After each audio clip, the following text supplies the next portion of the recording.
share to you the criminal justice system in the Philippines, the processes involved behind this system and the system itself, and the processes across the system. But before sharing you about the criminal justice system, I'm going to share to you first our Bible verse for today from Jeremiah chapter 29 verse 11. It says here, God says, "For I know the plans I have for you, declares the Lord, plans to prosper you and not to harm you, plans to give you hope and a future." You know, if you are feeling down right now, if you feel that you are defeated right now in your personal life, in your academic life, do not worry, because God has laid down His plans for you. What does God want for you? Simple. He just wants you to prosper. He just wants you not to be harmed, and He wants to give you a hope and a future. Do not worry about the things for the future, because God has planned it already. What you have to do right now is to put your trust in the Lord Jesus Himself, and He will give you the rest. For God so loved the world that He gave His only begotten Son, that whoever believes in Him shall not perish but have eternal life. Believe in that promise. Trust in the Lord, and He will give you eternal life. A life that is truly life. A life that is not given by the world, but a life that is given by the Lord. So, in our everyday lives, we encounter crimes. These are forms of sins. Some of these crimes are forms of sins. They are grave, they are severe in the eyes of men and the eyes of God. But some of the people who are accused may be guilty or may be innocent. Now, who will handle these people? And how do we handle this kind of people?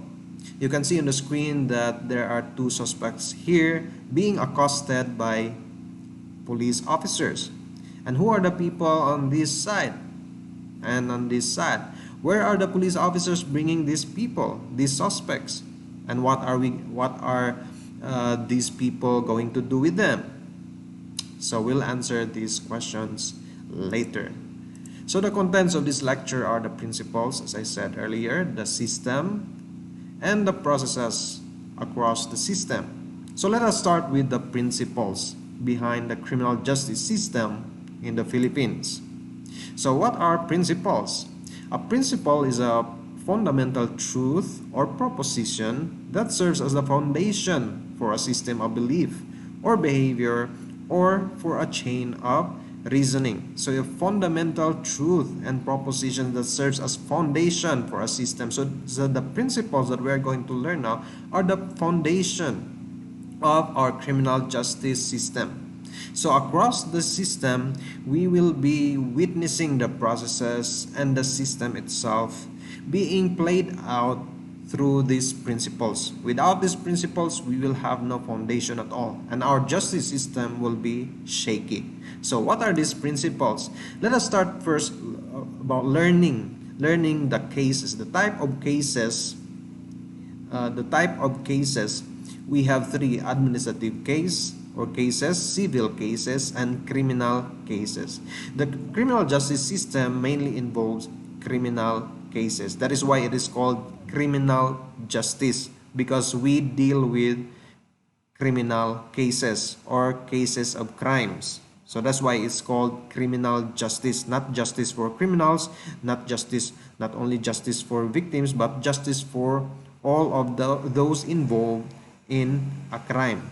So we call that criminal cases. So that's why we name it criminal justice. So there are standard of proof. What is standard of proof? The degree of evidence that is needed to win a case.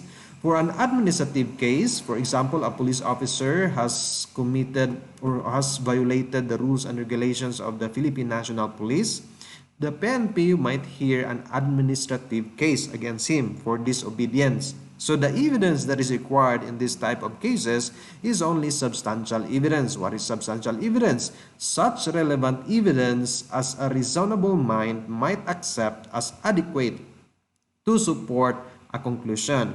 Next type of case, civil cases, the standard of proof is preponderance of evidence. Or in some cases, when there is fraud that is involved, clear and convincing evidence is needed. So what is preponderance of evidence? Evidence which is of greater weight or more convincing than which is offered in opposition to it. So it has greater weight. So in Tagalog, mas mabigat. In Cebuano, mas bugat. So evidence that has a greater weight than the opposing party. So what if the civil case involves fraud? So the degree of evidence needed is clear and convincing evidence. So it is less than proof beyond reasonable doubt, but greater than preponderance of evidence. Now, lastly, we have criminal cases, and these are the cases that we deal in the criminal justice system. We deal with criminal cases, we deal with crimes, and the cases that arise from them. So the degree of proof, the standard of proof that is needed in order to convict an accused or a suspect guilty is proof beyond reasonable doubt. What is this kind of proof? A proof beyond reasonable doubt is not an absolute certainty. We are not looking 100% sure, because we do not really know what really happened in a particular crime. There's no such thing as 100% unless there is a direct evidence that you really know that the 100% guilty. But most of the time, the degree of proof is proof beyond reasonable doubt. So it is not absolute certainty, but moral certainty only is required, or that degree of proof which produces conviction in an unprejudiced mind. In other words, the mind of the judge has no doubt as to the guilt, the moral certainty of the accused. So that's what we call proof beyond reasonable doubt. If there is doubt in the mind of the judge will declare the accused not guilty because there is doubt.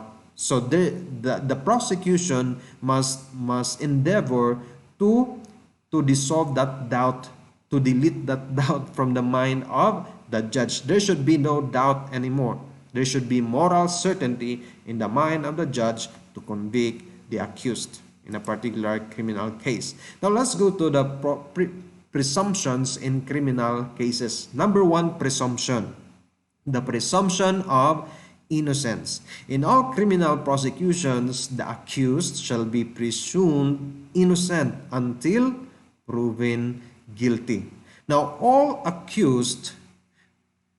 suspects arrested by the police officers, all the accused undergoing trial, even if you saw that the person really stabbed the victim, that person, that suspect, that accused is considered innocent, presumed innocent until proven guilty by the prosecution. It is the prosecution that has the burden of proof in proving that the suspect or the accused is in fact guilty of the crime.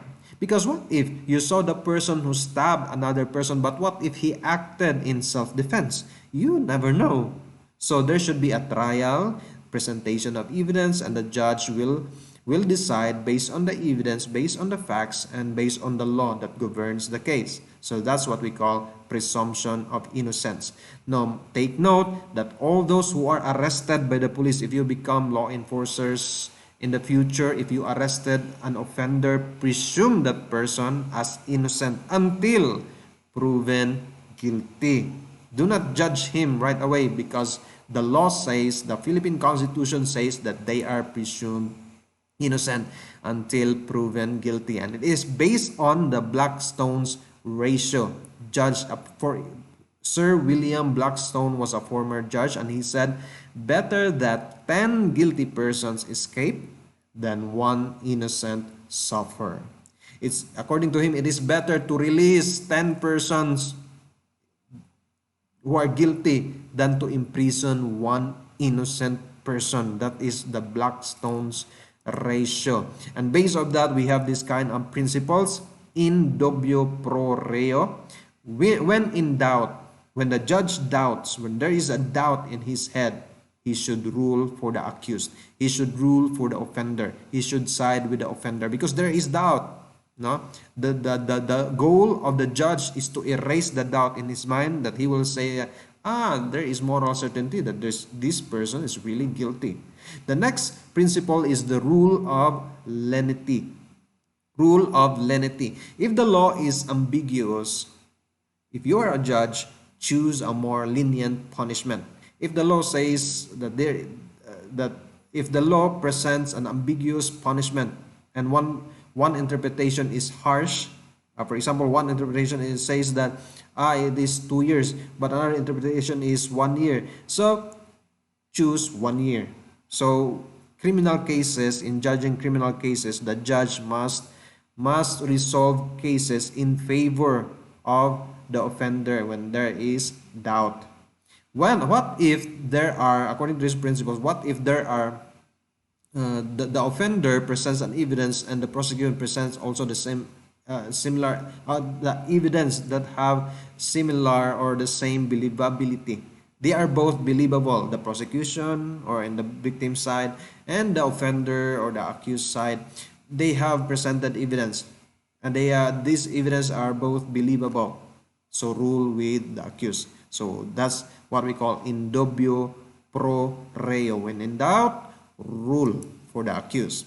We have another kind of presumption in criminal cases. Of course, as a general rule, offenders, the accused, the suspects are presumed innocent until proven guilty. But our Congress also enact laws that presume suspects who have committed something to be guilty. We call this presumption of guilt. It is when certain facts have been proved, they shall be prima facie evidence of the existence of guilt of the accused.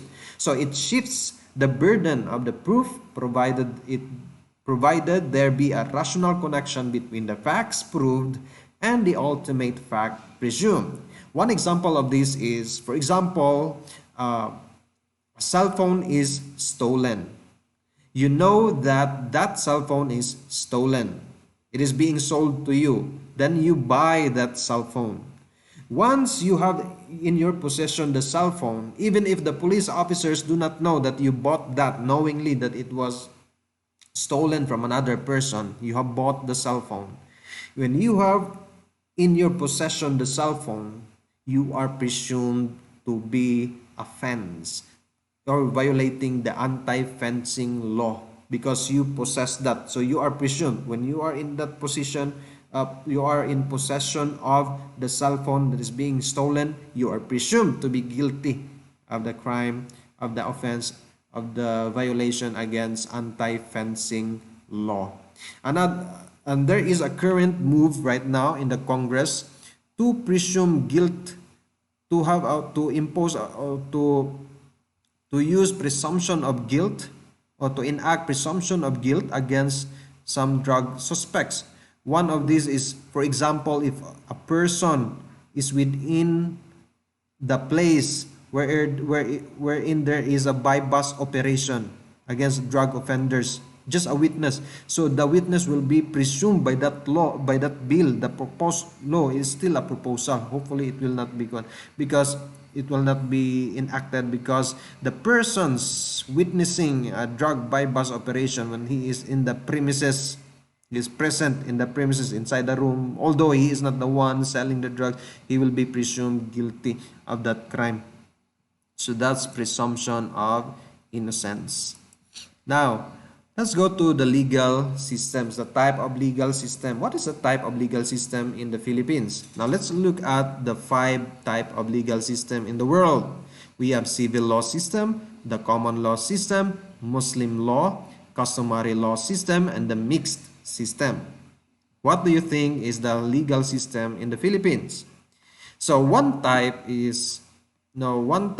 of legal system across the world is the civil law system. So you can see on the map the maroon colored countries. These are the countries that employ the civil law system. What is this system? It uses an inquisitorial system which employs extensive pre-trial investigation. Now, before the trial in the court, there should be extensive investigation conducted by the police, the prosecutors before filing the case. No, extensive pre-trial investigation and interrogations with the objective to avoid bringing an innocent person to trial.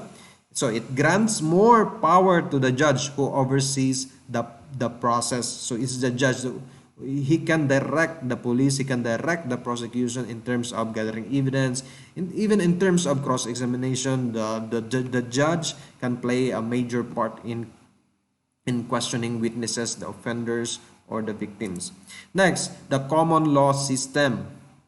Common law system, you see here the dark blue colored countries. These are the countries that employ common law system, mainly in United States of America, in Australia, and other countries. So the common law system, it uses an adversarial system which employs a competitive process between prosecution and defense to determine the facts. Here, the judge serves more as an arbiter.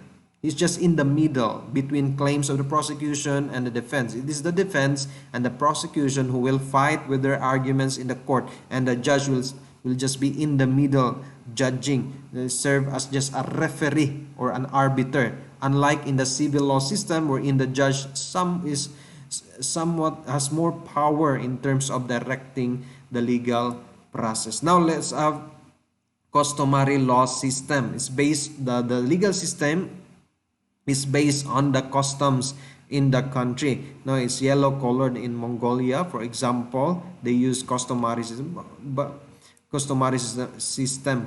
so it's based on customs. Their legal system is based on custom. Next, religious law. Religious law system, law that emanates from texts or traditions within a given religious tradition. So many Islamic nations, no, the Muslim law system, here you can see the green colored countries, they employ religious law system. No, many Islamic nations have legal system based in whole or in part of the Quran. So these are the religious law system. Their law system is based on the Quran. So we call them as religious law system. And lastly, the mixed legal system. This is the legal system of the Philippines. We mix almost everything among these. So we use civil law, for example, during preliminary investigation.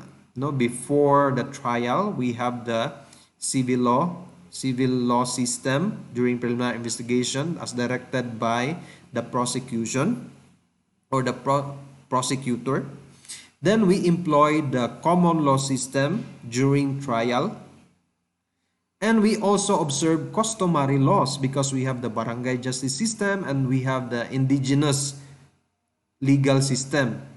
No, indigenous, like for example, in the Ifugao, now we use that. And we have also Muslim law system in the Mindanao, no, in the Muslim Mindanao. So they use the Muslim law system. So our system is a mixed system of almost everything here. No, all the legal system across the world. Now let's go to the system. Who are the participants in the criminal justice system? So who are these? So let's study them. What is a system? A set of things working together as parts of the mechanism or an interconnecting network. So these are the system's parts, the parts of the criminal justice system. We call them the pillars or the 5 pillars of the criminal justice system that are working together as an interconnected network. So in the justice system, in the society, we have offenders. So we cannot really find a society, a community where there is no crime. Everywhere you go, as long as there are people, there will be criminals, there will be offenders. It's either those who commit and who want to conceal who want to conceal their acts, like in the underworld, or those who are in the upper world, the politicians, the corrupt politicians, the businessmen. So there are many types of criminals, not only the poor and the crimes of the underworld or the street crimes, but also crimes, the white collar crimes committed by rich people, by politicians, by businessmen, and so on and so forth. So who handles them? So first, we have law enforcement, prosecution, judiciary, corrections, and the community. They compose the 5 pillars of the criminal justice system. So first, offenders come from the community. Of course, offenders are like us. They live in the community. Then, if they commit crimes, the law enforcers, the law enforcement will come into the picture and will try to arrest and gather evidence. Next, from the law enforcement, so there will be a preliminary investigation, there will be inquest conducted by the prosecutor. Then, if the prosecutor sees probable cause in the case, the prosecutor will file the case in court and will argue the case in court. Then the court will decide whether the offender is guilty or innocent. If guilty, so the offender will be brought to the correction. Then after serving his sentence in the correctional system, in an institution, he will be brought back to the community, leaving his served sentence behind and try to live as a new and productive, normal person. Now let's go to the first pillar of the criminal justice system. We call it the law enforcement. Law enforcement. So who are involved in here? The law enforcers, the police officers, or any agency that enforce any specific law. So the law enforcement involves prevention, suppression, and suppression of the commission of crime and the protection of life, liberty, and properties of citizens. So prevention and suppression. Prevention is, these are activities of law enforcers like patrol, or any anti-drug abuse seminar to prevent crimes from happening. So these activities are conducted by law enforcers before crimes happen, to prevent those crimes from happening. While suppression activities, these are activities of law enforcers after a crime has been committed. For example, if police officers conduct patrol in order to prevent a murder, so that's prevention. What if a murder has already happened? Because we cannot prevent all crimes. If the murder has already happened, the police will investigate and will try to arrest the offender. We call that suppression activity, conducted after a crime has been committed.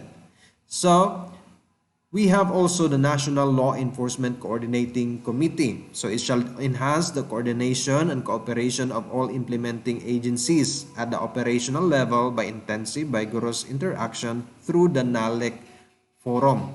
So, there are, based on this, now we have a coordinating committee of all the law enforcement agencies in the Philippines.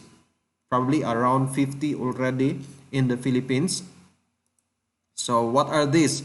So not only PNP, not only NBI, but also PDEA, DTI, LTO, the Anti-Money Laundering Council, and other members of the National Law Enforcement Coordinating Committee.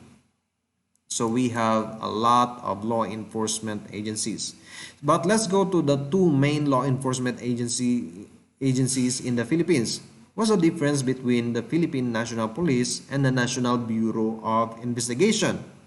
So the Administrative Order 219 series of 1995 delineated the functions of these 2 agencies.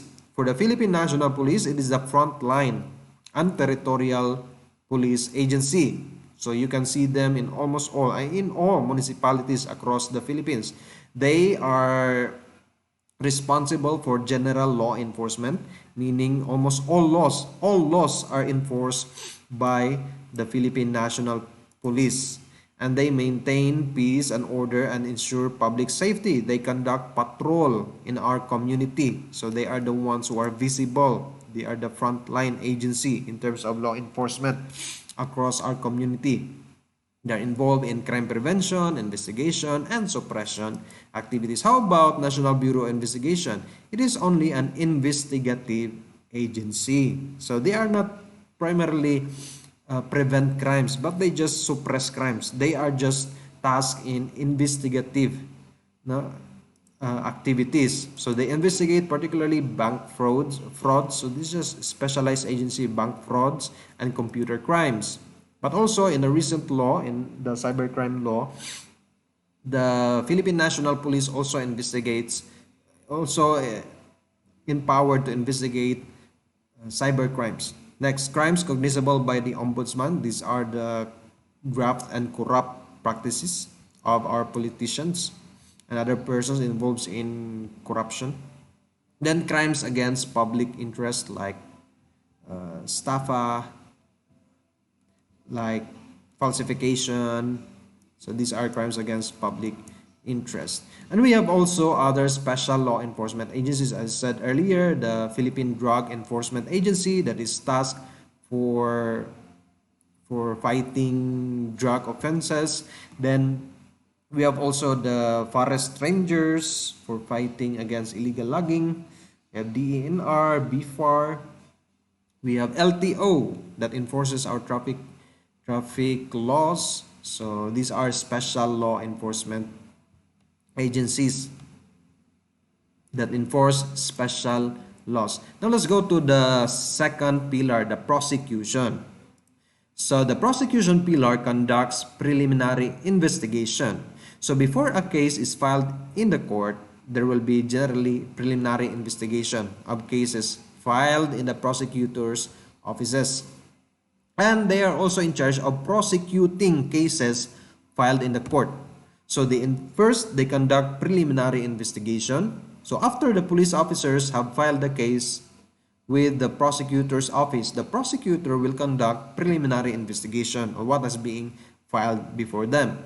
Then, if they file the case in court, if the prosecution filed the case in court, they will prosecute the case, no, in court against the offenders. Here are the two main prosecution agencies in the Philippines. We have the National Prosecution Service or NPS. Then we have also the Office of the Ombudsman or OMB. So the National Prosecution Service shall be primarily responsible for preliminary investigation and prosecution of all cases involving violations of penal laws under the supervision of the Secretary of Justice. So the National Prosecution Service is under the Department of Justice. How about the Office of Ombudsman? So it investigates and prosecutes any act or omission of any public officer or employee or office or agency when such act or omission appears to be illegal, unjust, improper, or inefficient. So they deal with public officials, especially graft and corrupt practices, and also bribery and other graft and corrupt practices of public officers, public employee, those working in the government. Now, let's go to the third pillar, the courts or the judiciary. The courts. In the courts, the judicial power shall be vested in the courts, in one Supreme Court and in such lower courts as may be established by law. What is judicial power? This is the power of the courts. It includes the task of settling actual controversies, so judging any cases, criminal cases in the court, so settle actual controversies involving rights which are legally demandable and enforceable, and also to determine whether or not there has been a grave abuse of discretion amounting to lack or excess of jurisdiction on the part of any branch or instrumentality of the government. So the court will determine whether, for example, a particular agency is doing right or doing wrong in its functions, like the Philippine National Police, the DILG, and other government agencies. So the court will judge whether they violate the law or not. Another one is Another function of the court is to determine or to conduct judicial review of the laws that are being passed. For example, the law on the anti-terror law or anti-terrorism law was uh, was attacked by certain groups before the Supreme Court, and the Supreme Court decided that some portions, two portions of the anti-terrorism law were unconstitutional, meaning they are invalid and should not be imposed. So that's the one job of the courts, judicial review. So what is the system of the courts? So here is the chart showing you the flow of our justice system in the courts. So we have the low level, so it's four tiered, meaning four levels, four tiered court system. The first level are the metropolitan trial courts, this in the Metro Manila, municipal trial courts in cities. In cities, we have also municipal trial court. And we have municipal trial courts in some municipalities, and municipal circuit trial courts, meaning some municipalities, for example, 3 municipalities, have one municipal trial court handling their cases. Then we have also Sharia circuit courts in the Muslim Mindanao. Then in the second level courts, we have the regional trial court. Now they hear cases appealed from the municipal trial courts. So we have regional trial court. Then we have also Sharia district court. It hears appeals from Sharia circuit court. Then from the regional trial court and Sharia district courts in the Muslim Mindanao, so the cases will be appealed to the Court of Appeals. Then from the Court of Appeals, the cases will be appealed before the Supreme Court. The Supreme Court is the ultimate judge of all cases. If all cases are appealed before the Supreme Court, it is headed by the Chief Justice. So there are 15, all of them, include the Chief Justice and the Associate Justices. So we have also crimes that are exclusively handled by Sandigan Bayan, from the Ombudsman to the Sandigan Bayan. These are the graft and corrupt practices, the corruption cases. Then we have also Court of Tax Appeals, so violation of our tax law will be handled by them, and these cases will be appealed before the Supreme Court.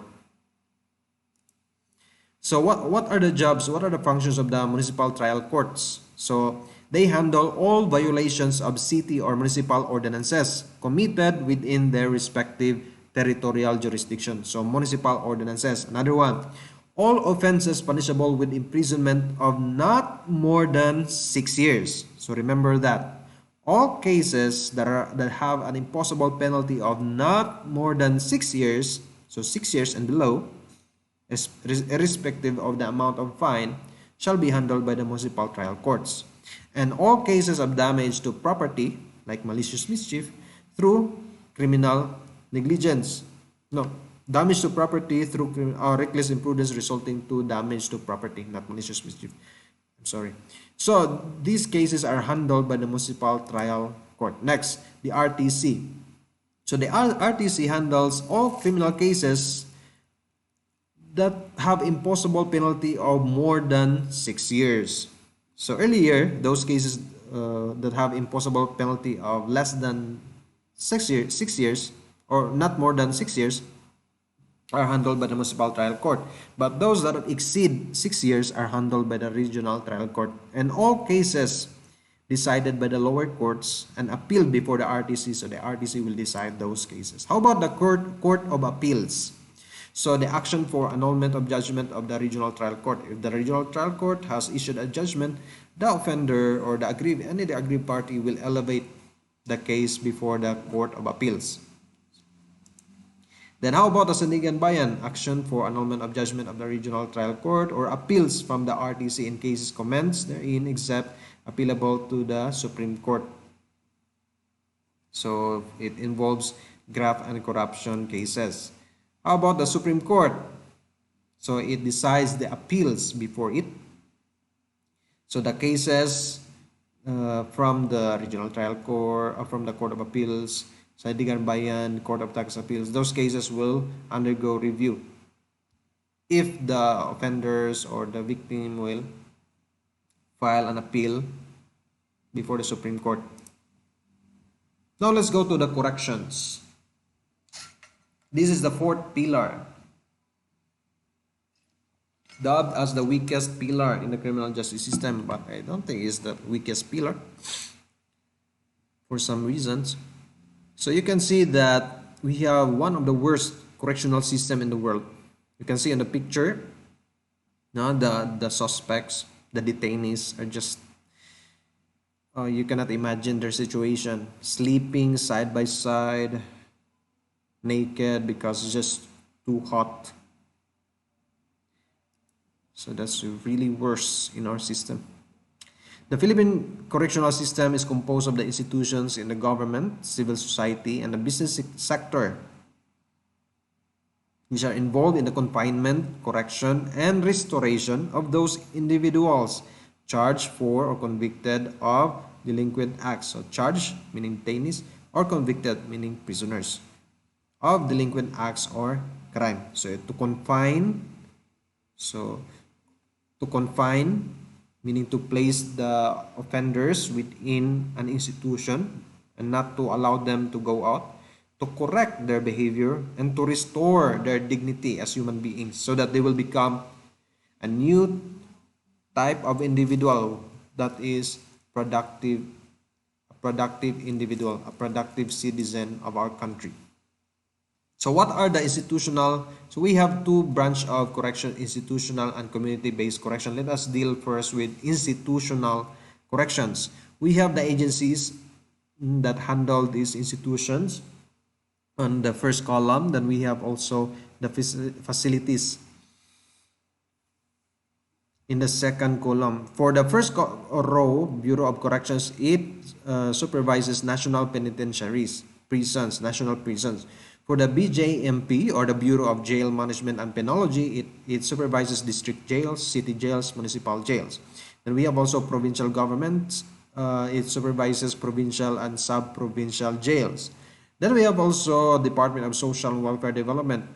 It supervises, it administers regional rehabilitation centers for youth, or RRCY.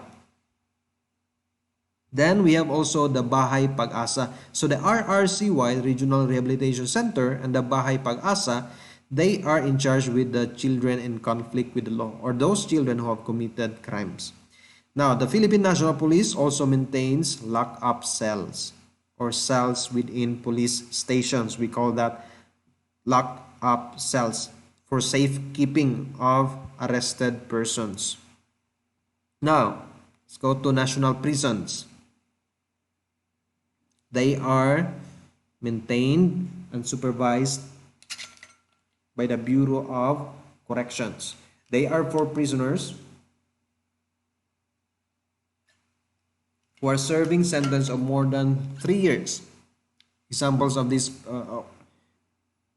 prisons or correctional institutions are the Correctional Institution for Women, or CIW, the New Bilibid Prison in Muntinlupa, then the Sablayan Prison and Penal Farm, Iwahig Prison and Penal Farm in Palawan, Leyte Regional Prison, San Ramon Prison and Penal Farm, and Davao Prison and Penal Farm. So they are in charge with offenders serving sentence of more than 3 years imprisonment. So we call them national prisons and maintained by the BUCOR, or the Bureau of Corrections, under the Department of Justice. Next, the BJMP jails, the district jails, city jails, and municipal jails, maintained, supervised by the Bureau of Jail Management and Penology, or BJMP, under the Department of the Interior, Local and Local Government, the Interior and Local Government, or DILG. So they handle inmates of two types. We have detainees. Who are detainees? These are persons who are undergoing trial. They have not yet been convicted guilty. So they are still awaiting judgment or sentence from court. And detainees and prisoners. They also handle prisoners. Who are these prisoners? Those who are sentenced of not exceeding 6 months imprisonment. They are placed in municipal jails. And those imprisoned for 1 day to 3 years. They are placed in district jails, and 1 day to 3 years in city jails. So those are the prisoners placed in the BJMP. Next, the provincial jails. They are handling inmates of two types also. Detainees, those who are undergoing trial or awaiting judgment, sentencing by courts. So they are waiting for the judgment of the court or filing of the case. And the prisoners, those who are serving sentence of 6 months and 1 day to 3 years, they are placed in provincial jails. In the provincial jails, they shall serve their sentence there. Now, those who are convicted for crimes that have imposable penalty of 6 months and 1 day to 3 years, they are placed in the provincial jails. Next, the DSWD Regional Rehabilitation Center, RRCY. I said this earlier. Now, they receive and rehabilitate children in conflict with the law, or CICL. These are children who committed crimes, whose sentences have been suspended. Now, even if the offender is a child, even if he is found guilty by the court, his sentence will be suspended. He will not serve his sentence in the jail. No, those who age over 15, below 18, who acted with discernment during the commission of the crime, their sentences will be suspended. Instead of going to the jail, they will be placed in the Regional Rehabilitation Center for Youth, or RRCY. Next, what if the child is below 15 and he has killed someone? Where shall he be placed? Not in the RRCY, but in the Bahay Pag-asa. So children in conflict with the law who are above 15 but below 18, because they cannot incur criminal liability, so they shall not serve in the RRCY or any jail. So who are the persons above 15 but below 18 of age, and who are awaiting court disposition of their cases. But even those who are below 15,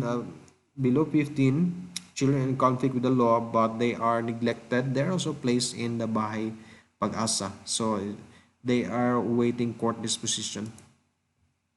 Next, lockup cells maintained by the Philippine National Police. So who are placed in lockup cells? Those who are arrested by police officers without warrant. So if a police officer has caught in the act of an offender who has committed murder, he will be placed in the lockup cells first.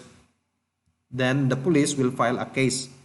Then after filing a case, the judge might order that the offender will be transferred to the BJMP or the provincial jail. But first, they will be placed in a lockup cell for safekeeping. Now, there are hours, according to the revised penal code, Article 125, there are hours within which the offenders will be placed in the lockup cells.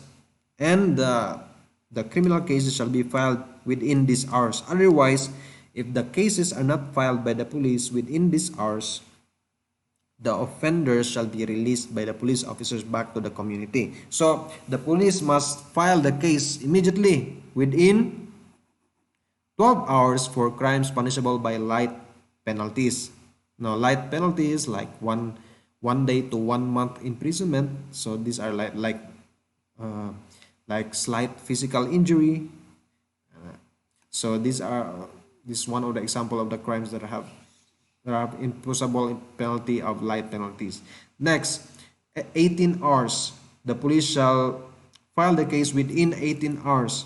So the detainee will be detained in the lockup cell for 18 hours for crimes that are punishable by correctional penalties, meaning from 1 month and 1 day to 6 months, or 6 months and 1 day to 6 years imposable penalty. So they within 18 hours, the police shall file the case. Then within 36 hours for crimes punishable by afflicting afflictive or capital penalties, so from 6 years and 1 day upwards. So afflictive and capital penalties. So 12, 18, and 36 hours. The police within that period shall file the case, because otherwise they shall release the offenders back to the community, even if those offenders have really committed the crime.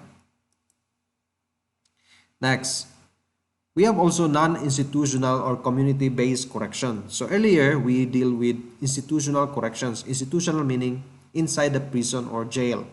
Now, non-institutional or community-based corrections, meaning the judge will order that the offender will be brought outside, for example, not inside the jail.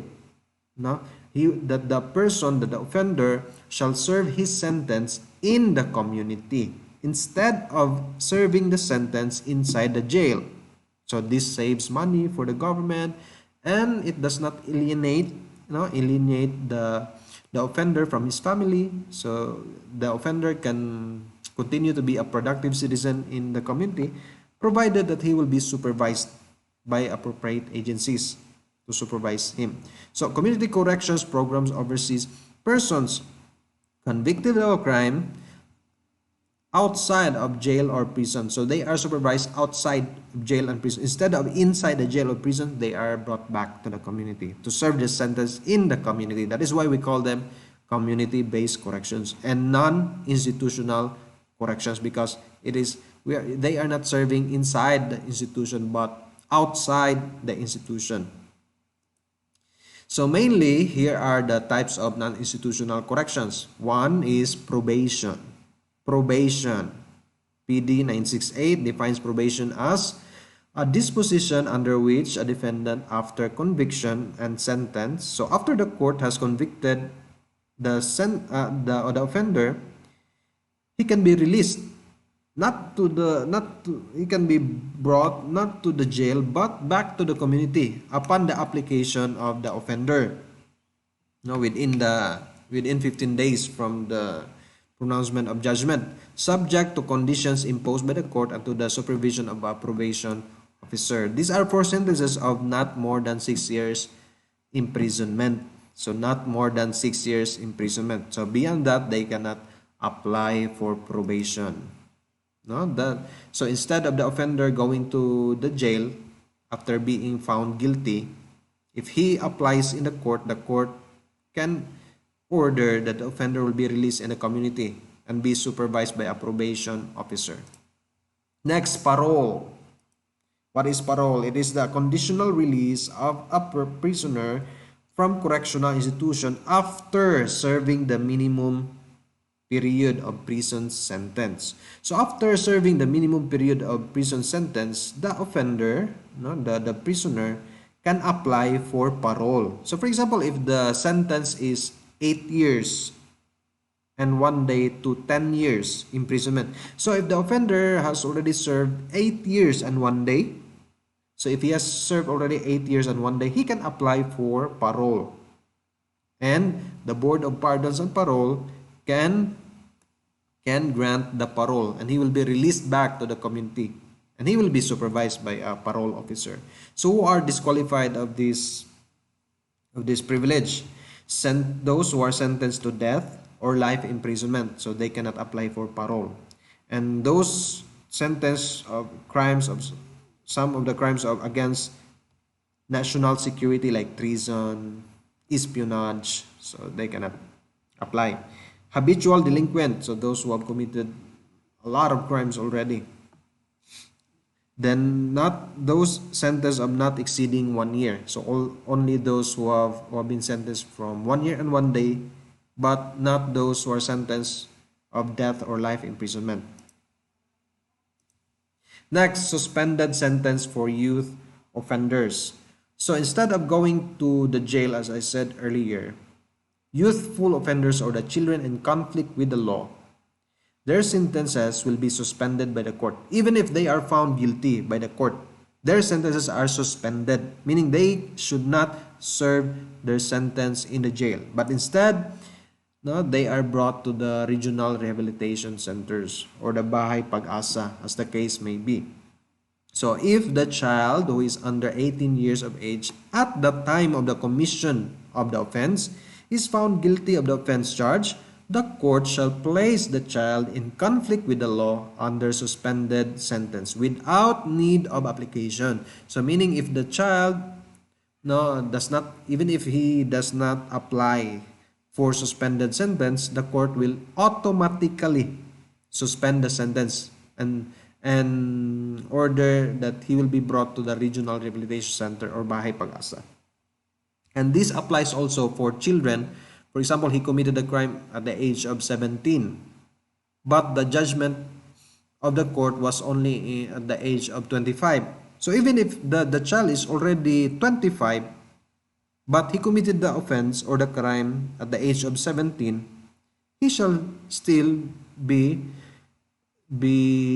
privileged of a suspended sentence. He can still be granted suspended sentence even if he is already 25. And he shall be in the rehabilitation center. If he is rehabilitated, so after being rehabilitated, he will be released back to the community as if he has not committed a crime. So that's how our law rules. Next, conditional pardon. This is issued by the President of the Philippines for those offenders who have served one half of their sentence already, no? But it is conditional. So he shall do some things stipulated in the conditional pardon document issued by the President of the Philippines. So it is like forgiveness from the President of the Philippines. But he shall follow the conditions there. That's why it's called conditional pardon. But we also have absolute pardon, where there are no conditions. So everything as if he has not committed a crime. So any punishment is being... So after being found guilty and sentenced by the court, the President can order that he will not serve the sentence being ordered by the court. Now here are the flow of how the inmate is being released back to the community. So we have definitions, the complete name of BPP here, the Board of Pardons and Parole, and PPA, Parole and Probation Administration. So what are the entities that are involved here? The President of the Philippines, the Board of Pardons and Parole, the Parole and Probation Administration, the prison or jail, the courts, the inmate, and the community. So when does an inmate be reintegrated to the community? There are so many ways. So let us start from the top. So even if the offender is found guilty by the court, as I said earlier, the President can exercise his powers of issuing executive clemency, executive grace. So grace, clemency for the offender, no, in the form of pardon, conditional or absolute pardon.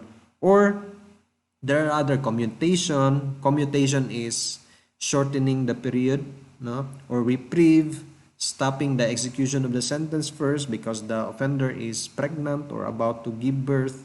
So just like that.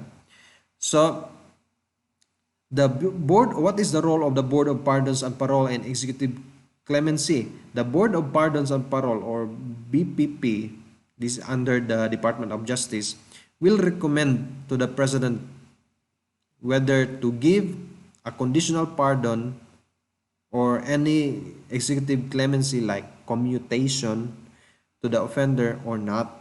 So that's the job of the BPP. Another job of the BPP is to grant parole. So if the inmate applies for parole, the BPP, the Board of Pardons and Parole, grant the parole.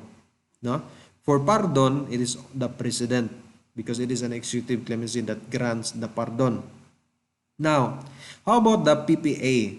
So after the offender is being granted of pardon, conditional pardon, or parole, the PPA shall supervise the parolee. We call him parolee, those who receive or the grant of parole, and pardonee, no?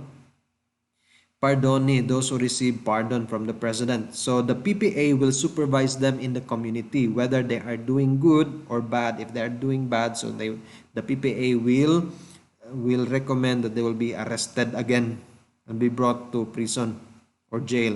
So that's the work of the PPA. So they will investigate for whether the offender really deserves parole or not. So that's the work also of the PPA.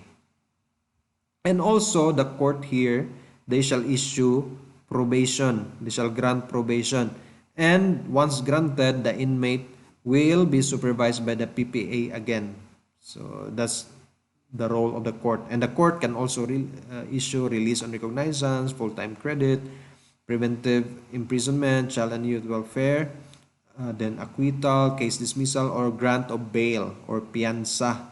That's not a payment but a security given so that the offender or the accused will appear in court if they are called.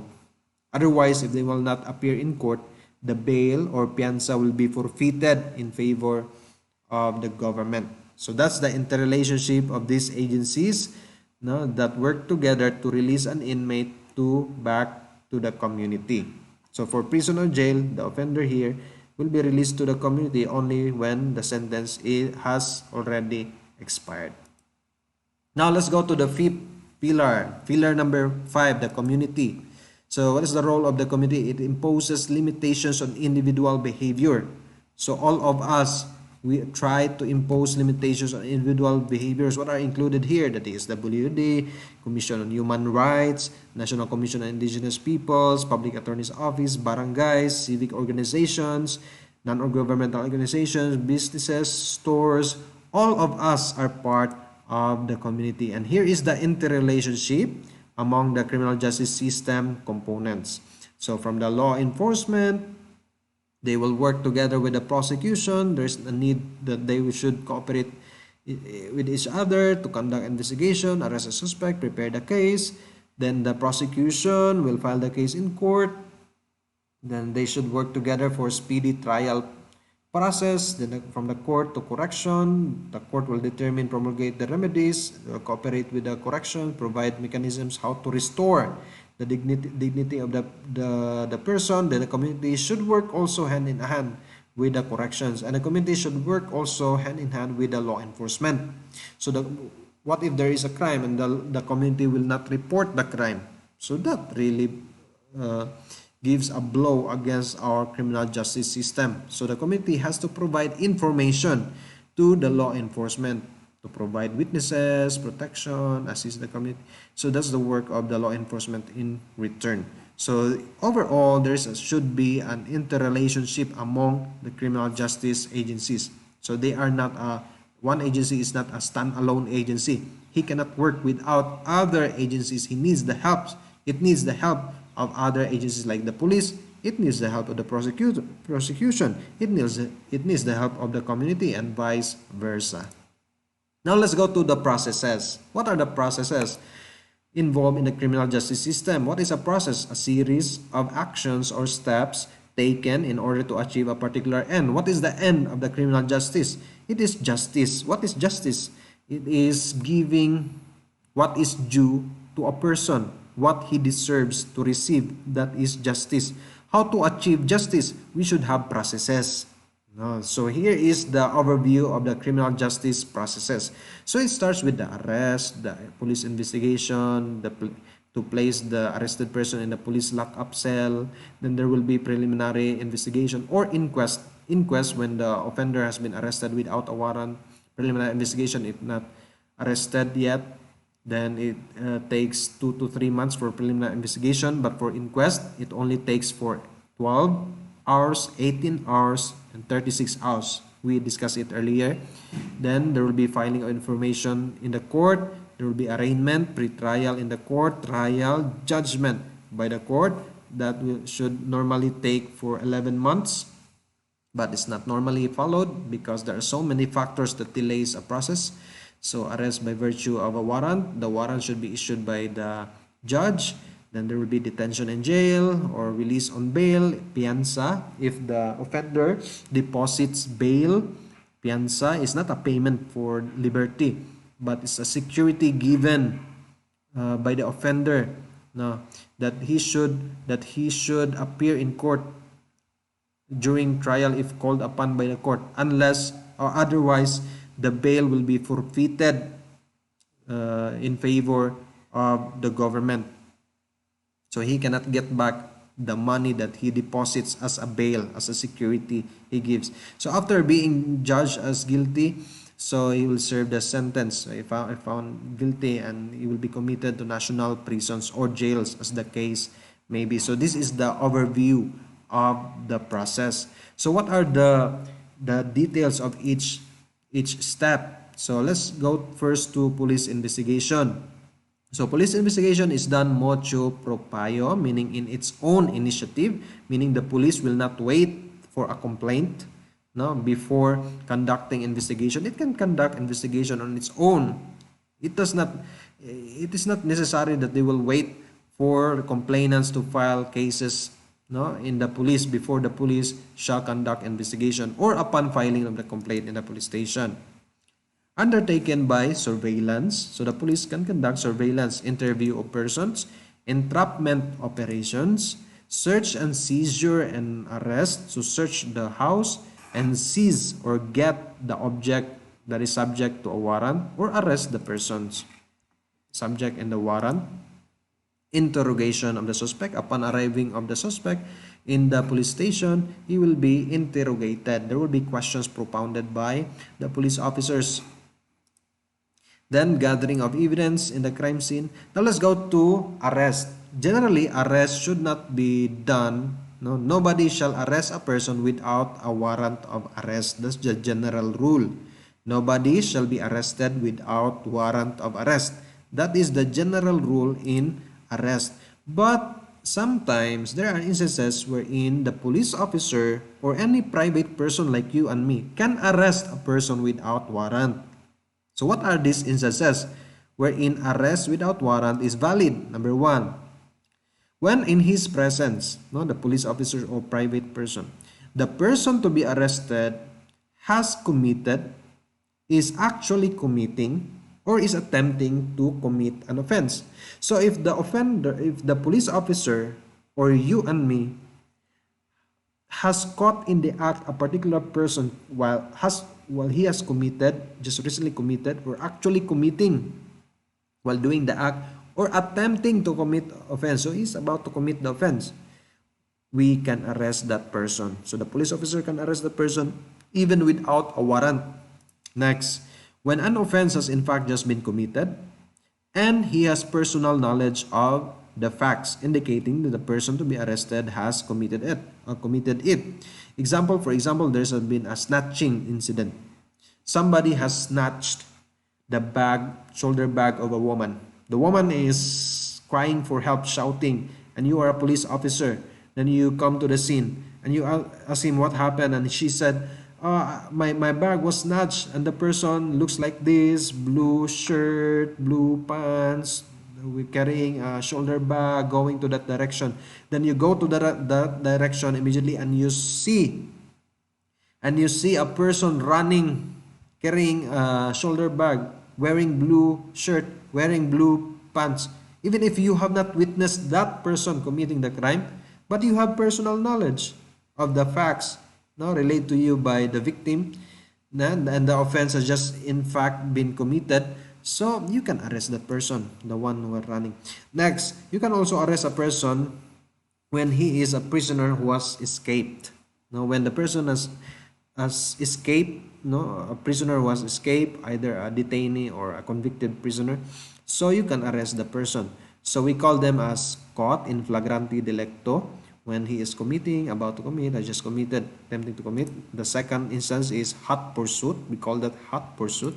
Then the third instance is escape prisoner. When escape prisoner can be arrested, escape prisoner can be arrested anytime, anywhere, without a warrant. But what are the rights of the persons, no, arrested or under custodial investigation by the police officers? Suspects have rights, just like us.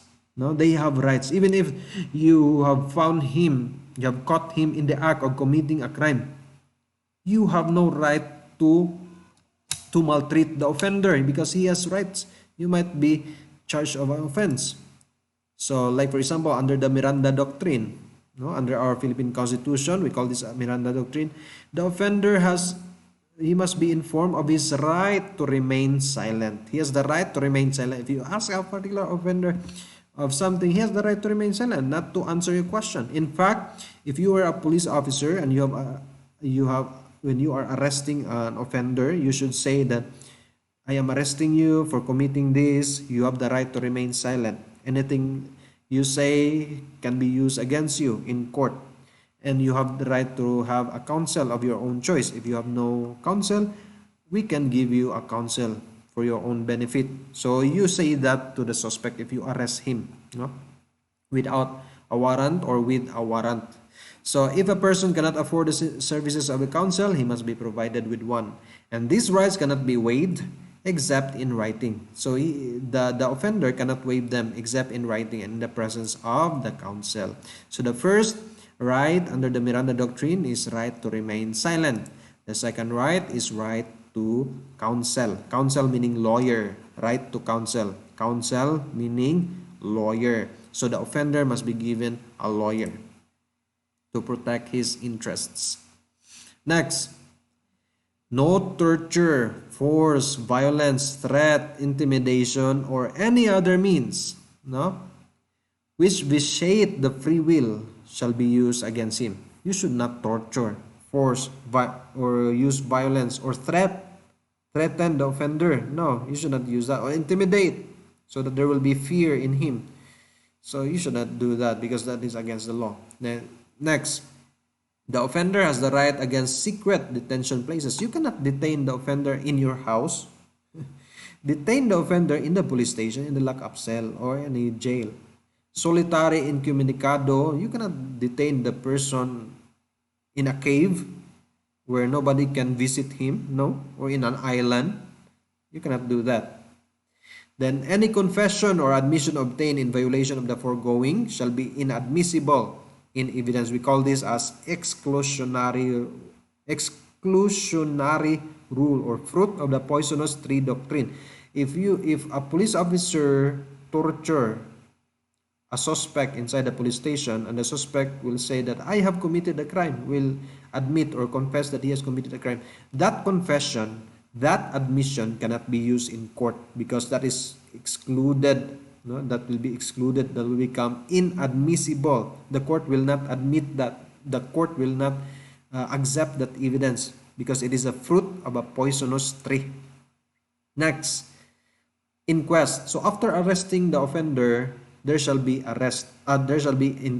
Now this is for arrest without warrant. So for example here, an inquest, this is an actual inquest, a photo of an actual inquest after a hostage taking incident. So a person there was a hostage taking, then the person was arrested right away. So before filing the case in court, there shall be inquest. So inquest is an informal and summary investigation conducted by a public prosecutor in criminal cases, so involving persons arrested and detained without the benefit of warrant of arrest. So those persons arrested without warrant, as we discussed earlier, those three instances, caught in flagrante delicto, hot pursuit. So there shall be inquest after arresting them. So it should be conducted within 12 hours, 18 hours, and 36 hours as the case may be. And the case shall be filed in court right away. So, for the purposes of determining whether the person should remain under the custody, so the prosecutor will judge the evidence that whether the arrest was proper or not proper, and the prosecutor will judge, order either the offender shall remain under custody or not, or correspondingly charged in court. Next, let's go to preliminary investigation. So this is a process wherein the offender has not yet been arrested. So because he is not caught in the act, so there shall be preliminary investigation. This is substantive right of the offender. Even if, by the way, even if the offender has been arrested without warrant, during the inquest, he can still invoke his right of preliminary investigation. But he is waiving the 12, 18, and 36 hours rule. So he cannot be released after those periods have expired, because preliminary investigation takes months. Takes months. Wherein inquest shall only take 12 hours, 18 hours, or 36 hours, as the case may be. So this is an actual preliminary investigation, of the complaint against the Kappa ministry, the scams committed by Kappa. So the preliminary investigation, the same. Preliminary investigation is the inquiry or proceeding to determine whether there is sufficient ground, we call this probable cause, to engender a well-founded belief that a crime has been committed. So the prosecutor will determine whether has really this crime been committed. Is this person being accused probably guilty? And should he be held for trial? So these questions will be answered by the prosecutor. And preliminary investigation is only for crimes that have a prescribed penalty of at least 4 years, 2 months, and 1 day.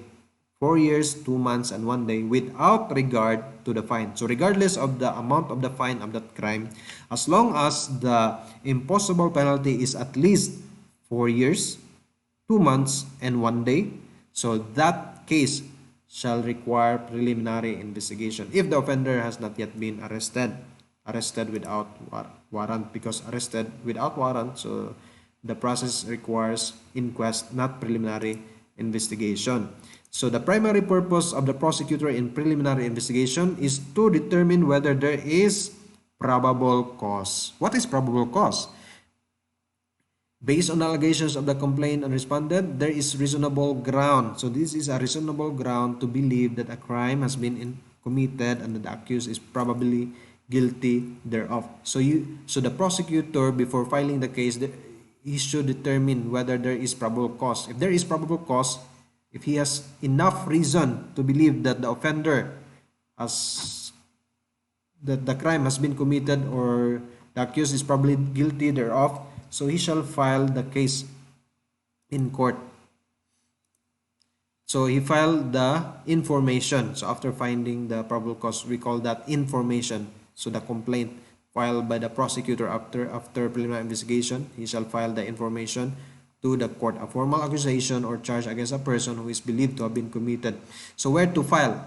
To the Metropolitan Trial Court or Municipal Trial Court for crimes that have imposable penalty of 6 years imprisonment, or not more than 6 years. Not more than 6 years. If more than 6 years, so the information shall be filed with the Regional Trial Court. Next, we have also, so that is the formal processes. Now we have also informal. One example of the formal sector that we have in our justice system is the barangay justice system, or BJS. So it involves with dispute settlement. It's settlement at the local level, in the barangay level, for most civil disputes and criminal cases punishable by imprisonment not exceeding 1 year. So for those crimes that have imposable penalty of imprisonment of not exceeding 1 year, they should undergo dispute settlement first at the barangay justice system before going to the police, before going to the to the court. They should undergo dispute resolution first in the barangay, or a fine of not exceeding 5,000. So here is the summary of the process in the barangay justice system. This is the last portion of our discussion. So for example, if someone files a complaint in the barangay, by the way, the color blue, these are the actions of the barangay captain. So punong barangay is the main actor. So this is the legend here. So the puno, these are the jobs of the barangay captain. The red one by the pangkat, this is the job of the pangkat. What is the pangkat? 3 persons, 3 lopon members chosen by the contending parties in the barangay. So the offended party and the accused will choose 3 members of the lupong tagapamayapa. So 3 members of the lupon, they will choose that. So these are, so this for red. Next, yellow, role of the lupon secretary or pangkat here. Then the orange, this should be orange here. The role of the punong barangay or pangkat as the main actor. So only one punong barangay or the pangkat. So the barangay captain here for arbitration. Now let's start with the filing of the complaint. So the offended party or the victim can file a complaint in the barangay. And this is the job of the barangay captain. So the first person who will handle the case is the barangay captain to mediate the case. So the barangay captain will do his best that the case will be settled. That the offended party and the suspect or the offender, alleged offender, will try to settle their case. So if there is settlement, there is settlement, so the case ends. If there is no settlement, the case will be forwarded to the barangay captain will constitute a pangkat. And the parties will choose 3 persons from the lupong tagapamayapa. So the pangkat constitute 3 persons, not longer than 3 days. No, the barangay captain shall constitute the pangkat not longer than 3 days. Also, however, the barangay captain can, upon the request of the parties, can arbitrate. So for example, if the victim will say, okay, Cap, can you decide? You're the one who decide. We cannot settle ourselves, but we respect you. Please decide. So if the barangay captain will act as a judge, so we call that as arbitration. So he will not mediate but decide. So if the parties accept the decision, we call that arbitration award, and it should be executed, whatever that award is, whatever the decision. Then from here, if there is no settlement, there is no arbitration from the barangay captain level, the case will go to the pangkat level. So the 3 lupon members will try to settle the case. The offended party and the accused will try to have amicable settlement. So the 2 parties, if there is settlement, so the case ends and it will be executed. If there is no conciliation, or if the offended party and the accused or the suspect will agree that any of the head of the pangkat will arbitrate or judge or decide on their behalf, so there will be arbitration. So the same process as here. But if there is no settlement from the pangkat level, at the pangkat level, so the pangkat or the barangay will issue the certificate to file action. So this is needed by the court. So the court will not handle this type of cases that are cognizable by the barangay. So those cases that have imposable penalty of not more than 1 year imprisonment or not more than 5,000 fine. So the court will not handle them without the certificate to file action from the barangay. No certificate to file action proving that the case has not been settled at the barangay level. Then the offended party can file the case in court, no, if he has the certificate to file action. This is one of the examples. There are other examples like the indigenous justice system in the Ifugao, Cordillera region, other areas in the country where there are indigenous people. So that's it. That's the Philippine criminal justice, the principles behind the system and the processes. Thank you very much for listening. Have a good day. God bless.